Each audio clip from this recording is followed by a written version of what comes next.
Nasce Veneto 2020, il coordinamento politico di 3 consiglieri regionali, come hanno spiegato Piero Ruzzante di Liberi e Uguali, Patrizia Bartelle di Italia in Comune e Cristina Guarda di Civica per il Veneto.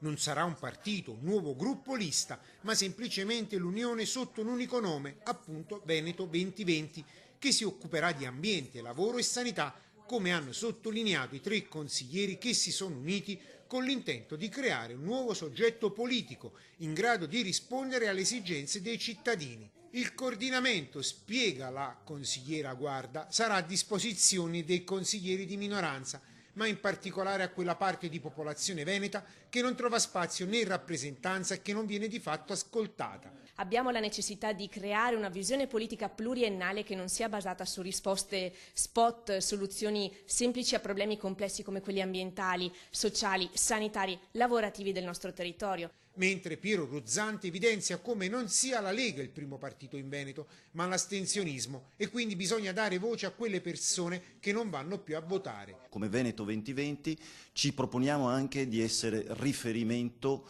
delle coalizioni civiche, delle liste civiche presenti all'interno del nostro territorio e ci mettiamo a disposizione di un percorso che coinvolgerà, ci auguriamo, anche altri consiglieri. La consigliera Bartella aggiunge come sin dall'inizio la volontà di far nascere il coordinamento Veneto 2020 sia nato dallo spirito di unire tutte le forze mettendosi a disposizione della gente. Abbiamo deciso di metterci insieme per fare la classica battuta: l'unione fa la forza. Lavoriamo con molto impegno sin dall'inizio della legislatura su temi quali la sanità, l'ambiente e il lavoro. Insieme sicuramente saremo in grado di esprimere delle potenzialità maggiori da mettere a disposizione del territorio. Tema fondamentale sarà il lavoro. Troppi giovani lasciano il Veneto, 12.000 ogni anno, e molte persone nell'ambito del luogo di lavoro rischiano in termini di sicurezza, circa 200 incidenti ogni giorno.